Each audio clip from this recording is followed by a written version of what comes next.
Chapter 40. The Aftermath.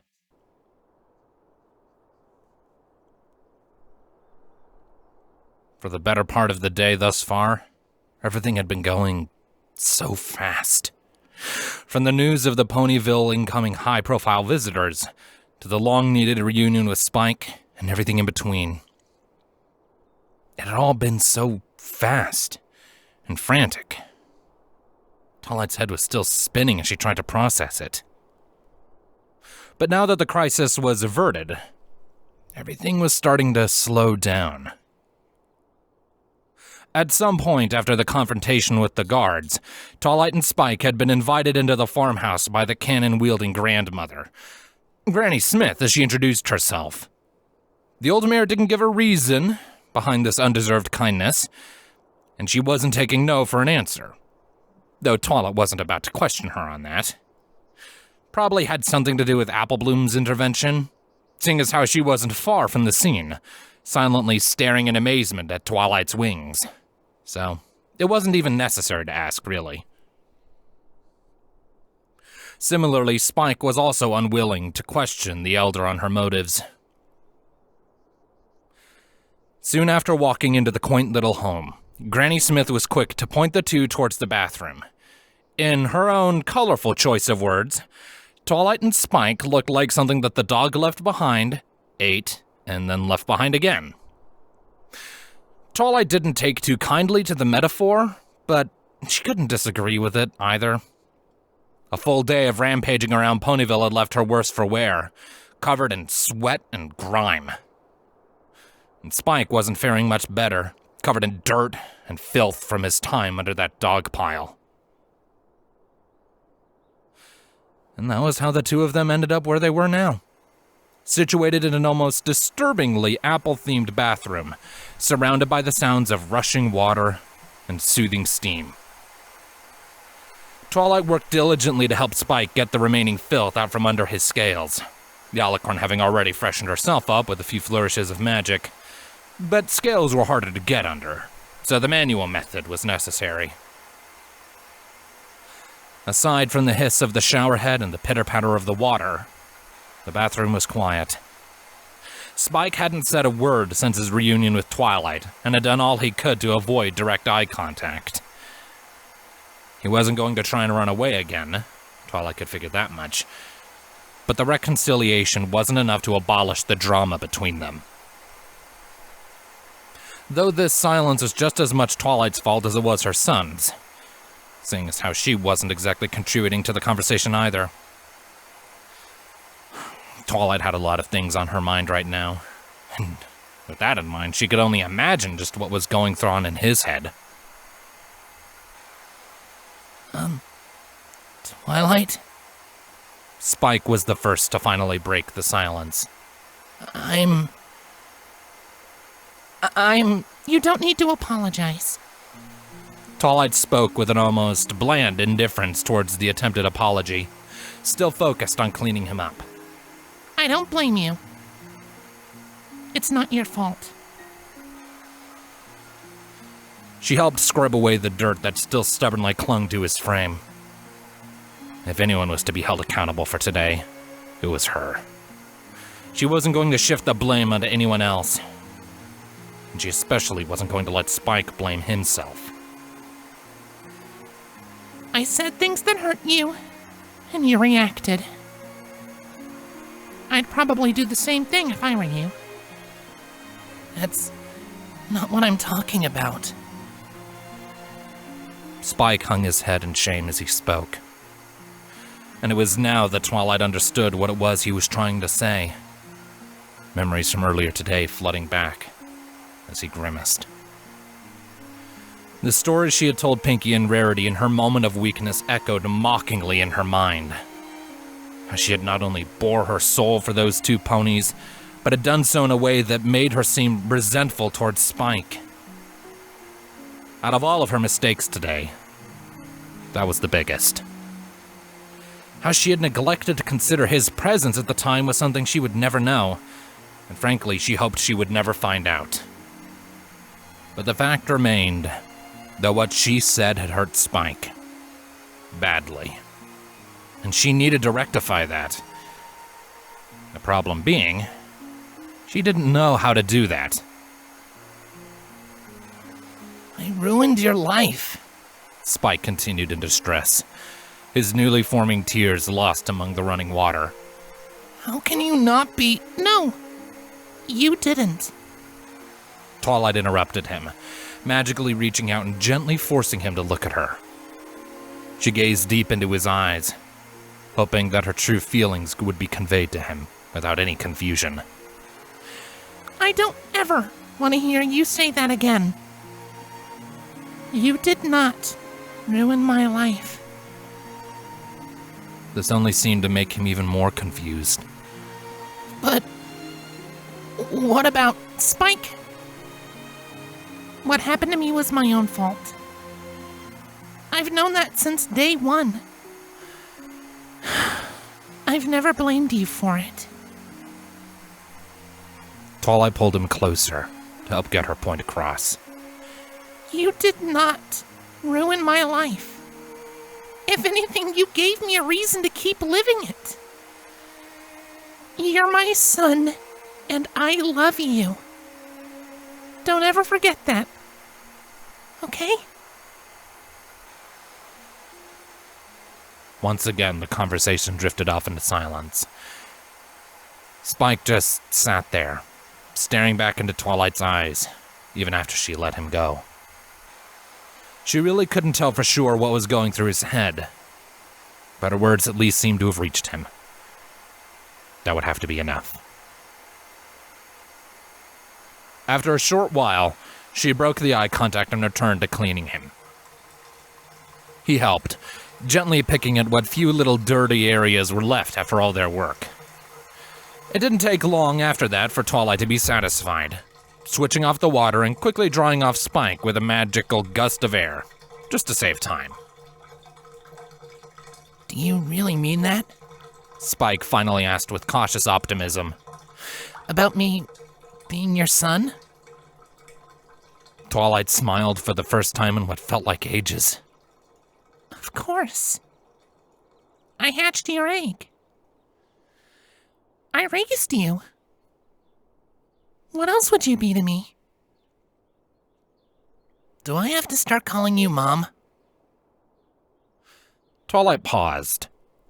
She honestly hadn't expected Spike to ask that. And for the life of her, she couldn't come up with an answer. All day long, she had been frantically calling him her son, yet she had never once expected Spike to call her mother. Not because she didn't want him to, it just never crossed her mind. Thinking about it, Twilight honestly couldn't decide what her preference was. He'd spent so long using her name that abruptly switching to Mom would just feel weird. But at the same time, she didn't want to alienate him. That was the last thing their currently fragile relationship needed. Eventually, she settled on an answer she felt comfortable with. Only if you want to. Okay. And with that, their time in the washroom was done. After putting things back where they belonged, the two of them strode over to the door and swung it open, only to find the hallway blocked off by a blockade of little ponies. Applebloom, Scootaloo, and Sweetie Belle stood with one ear pressed to where the door used to be before noticing its sudden absence and looking up to Twilight. Their mouths hung slightly agape as they gazed at the alicorn before them, still clearly in shock. Twilight and Spike, in turn, looked back at them with respective looks of surprise and confusion. Oh, you three again.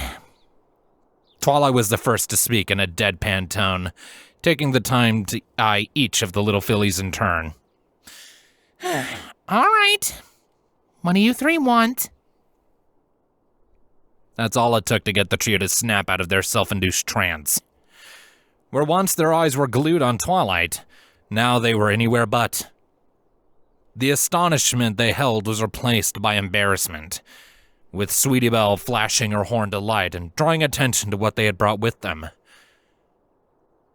Twilight's torn and burnt cloak, was drifted forward back to its owner, and the three fillies squirmed to not just run away on the spot. We were just trying to help Spike. Alba Bloom was the first one to speak, looking back up at Twilight with a look of almost painful remorse. We thought you were gonna try and hurt him. Scootaloo chimed in, as if to add some context to their actions. He didn't tell us that you were his mom, or that you were an alicorn.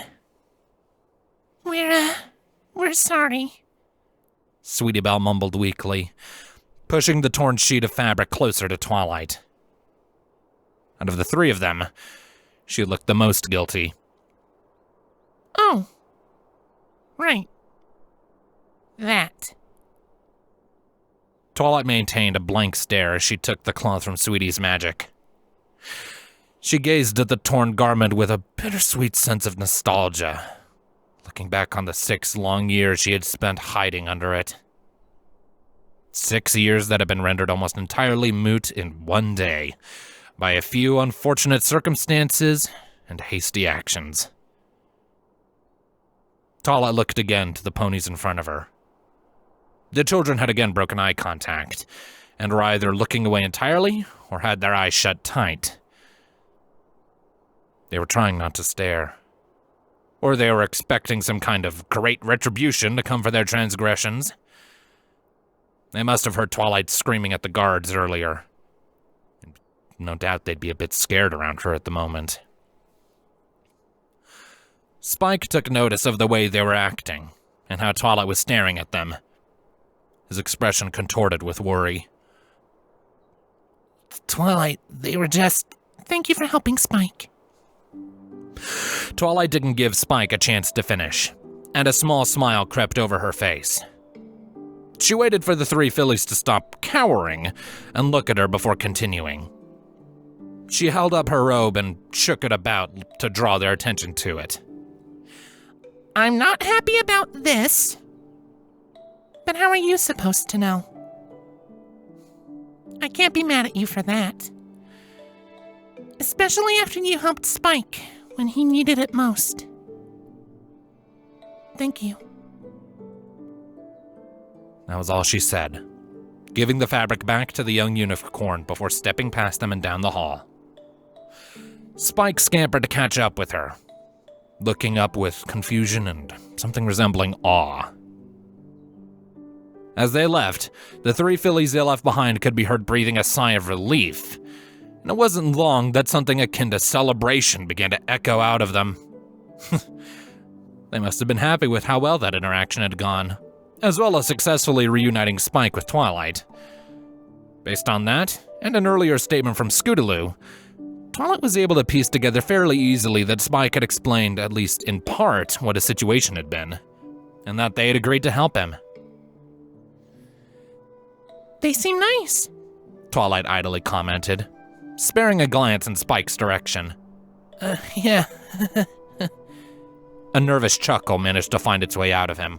They're really nice. The smile on Twilight's face grew a bit with Spike's answer. Even if it hadn't been under ideal circumstances, Spike had managed to end up meeting a few new ponies today. It wasn't much of a victory, given how the rest of the day was likely to go, but it felt good to revel in the feeling of something going right for a change. Hopefully those 3 fillies and Twilight's other friends could come together to try and get the town off Spike's back. It certainly wouldn't be easy, but it would at least be possible to get them to stop turning the town upside down. There was a sense of optimism about how it all could go as Twilight made her way back through the Apple family home. Before she could do anything else, she intended to thank Granny Smith again for her invitation and sanctuary. But those plans were cut short when the front door was abruptly swung open with a crash, only just missing Twilight by a few inches, followed by Applejack and Fluttershy bull rushing in. Both of them looked nearly frantic, Applejack especially, almost as much as Twilight had been earlier. Granny, I heard the family cannon go off. Please tell me you didn't. Applejack cut her statement short when she caught sight of Twilight, and her expression went through a series of reactions. First was surprise, caused by unexpectedly seeing Twilight in her home, which was understandable. Then there was the moment where she noticed Spike, and there was a moment of fleeting confusion before the pieces clicked together behind her eyes, and she smiled with relief. That smile was quickly wiped away when she saw the wings on Twilight's back. Over the day, Twilight had seen more reactions than she cared to admit over her true nature, and most of them were identical.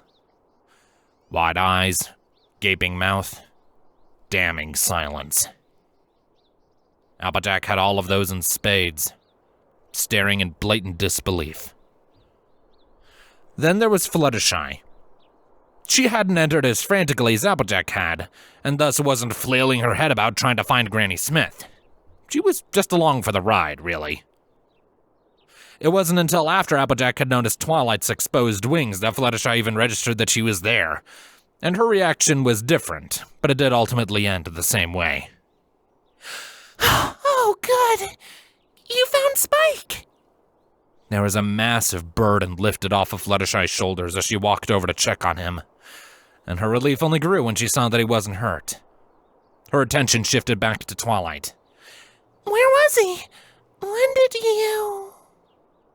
And that was where she stopped short, as that was when she saw the wings. What's all the racket about? Granny Smith came barging back into the scene with a bitter outrage aimed towards her older granddaughter. Her outrage was focused solely on Applejack, and how she had barged into the house like that. What in the world's gotten into you? What's with all the shouting? Applejack didn't say a word.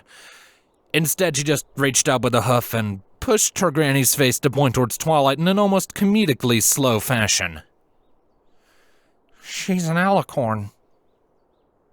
Granny fought the force of the pushing hoof with no effort and turned her agitated eyes back to Applejack. Of course she's an alicorn, you dang idiot. I've seen her walking around town before. Why'd you think she had that big blanket with her all the time? Granny Smith's outraged outburst held some decent logic behind it. She wasn't the first person to point out that flaw in Twilight's masterfully made disguise, but hearing it out loud just kind of nailed home the point that maybe it wasn't as masterful as Twilight had convinced herself it was. I just figured she had some horrible disfigured scar. Fluttershy piped up, still taking in Twilight for all she was worth.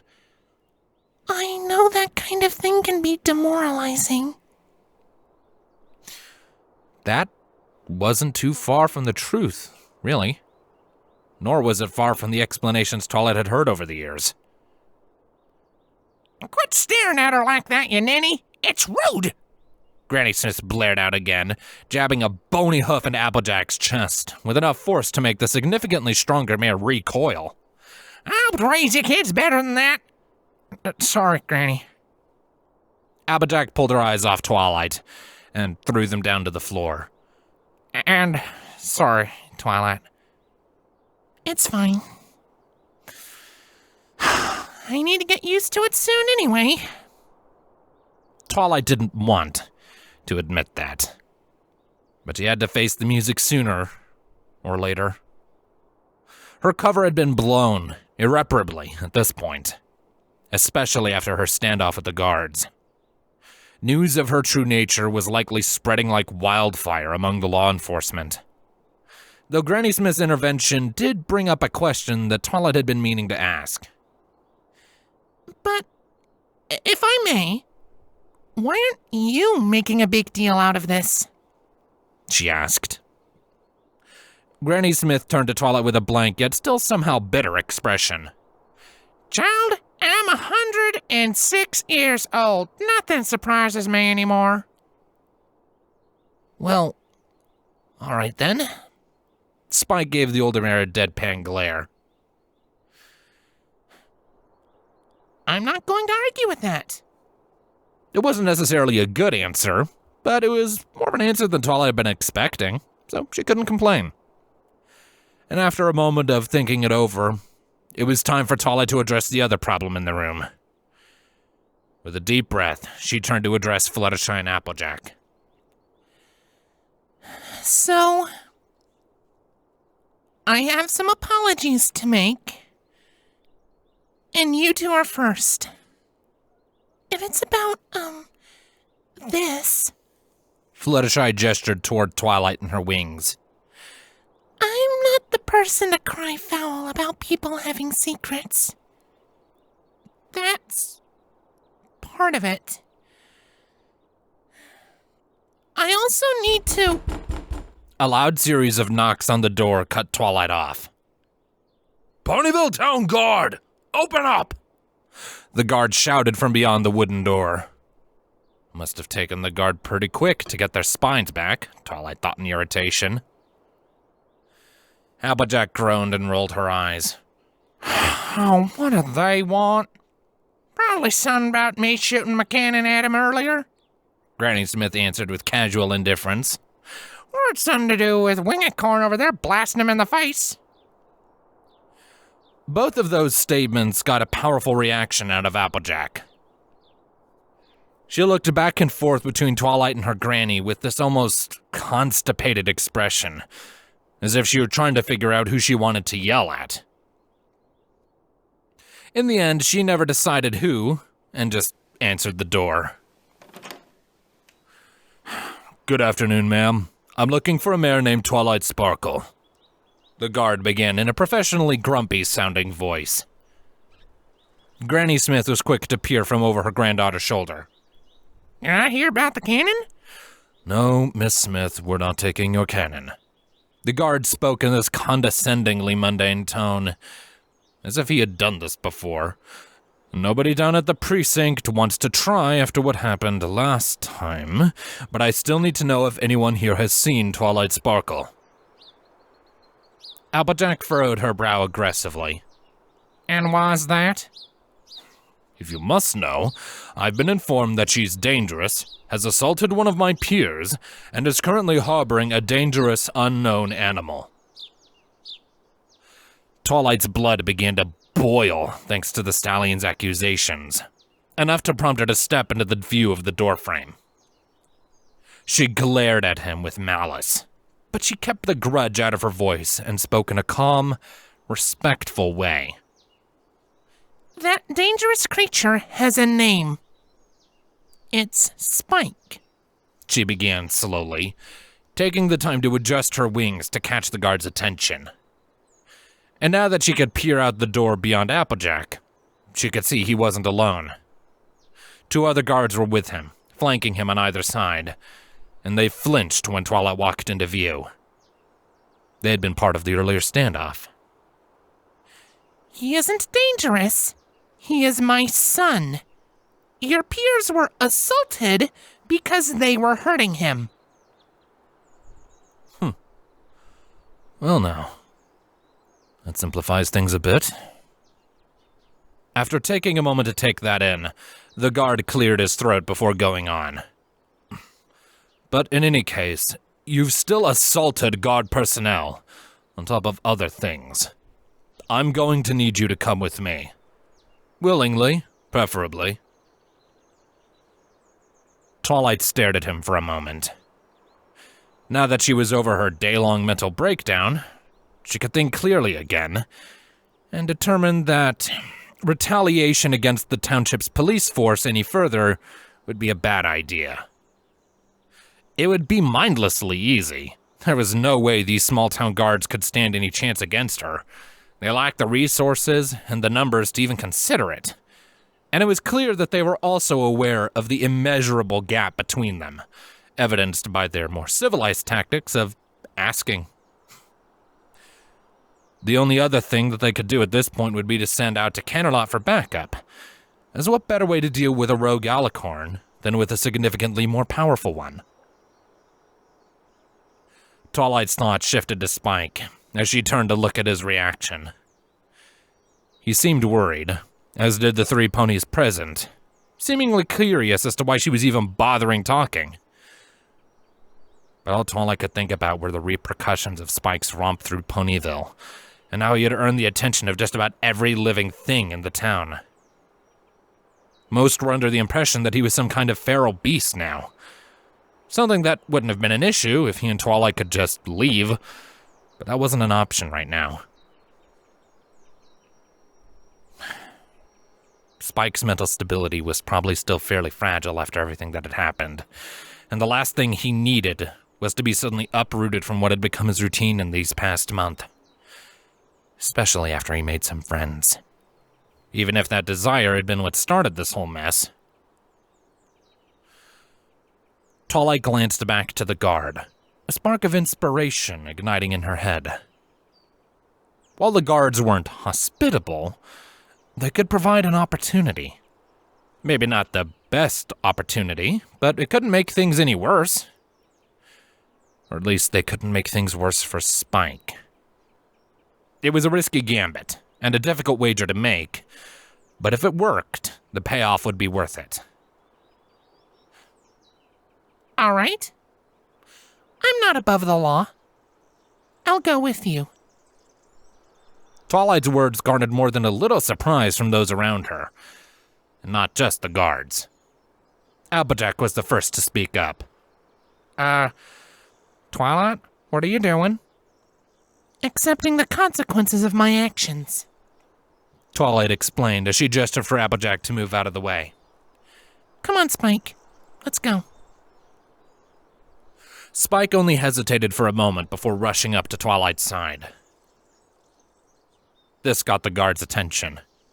You're bringing the creature?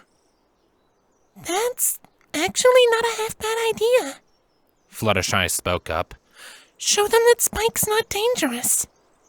My thoughts exactly. Twilight almost chuckled as she and Spike stepped outside, an obvious attempt to hide just how nervous she actually was.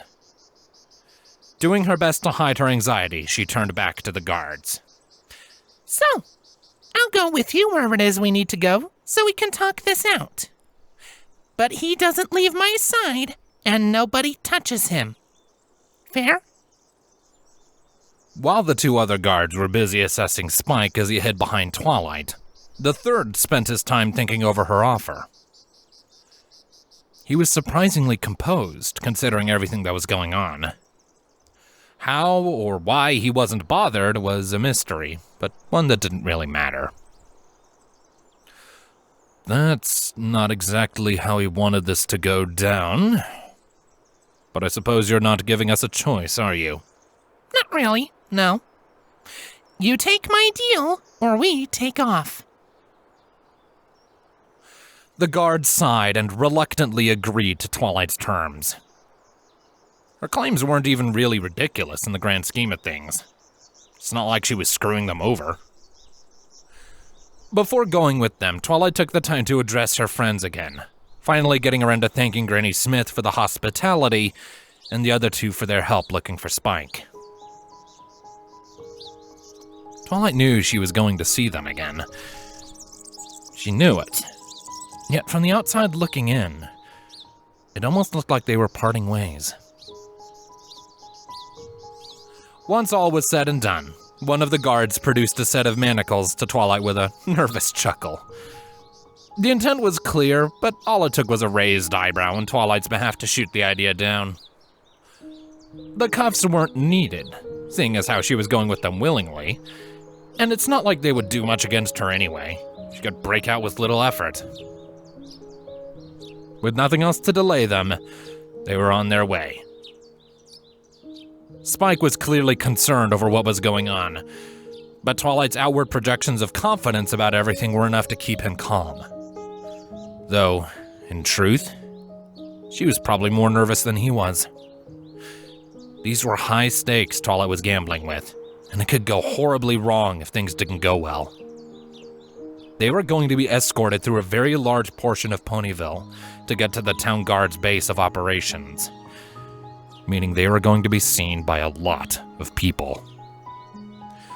Seeing Spike with an escort of town guards would at least get the citizens to calm down, and hopefully keep some of the rowdier ponies from trying to tackle him. But that wasn't what was making the hairs on Twilight's neck stand up. No, it was her backup plan, which had her nervous. And it was already too late to change things, seeing as how she had chosen to leave the torn remnants of her cloak behind. After all, the sight of an alicorn walking through town would surely take some of the attention off of Spike. She'd already been revealed to far too many ponies today. News of what she was going to get out one way or another. She couldn't stop it. So if nothing else, she could at least expose herself on her own terms. In her head, she kept telling herself that this was a necessary measure to get the spotlight off of Spike. But it still didn't alleviate the unrelenting tension that was building in her chest. Today had been a very long day, and it was still far from over.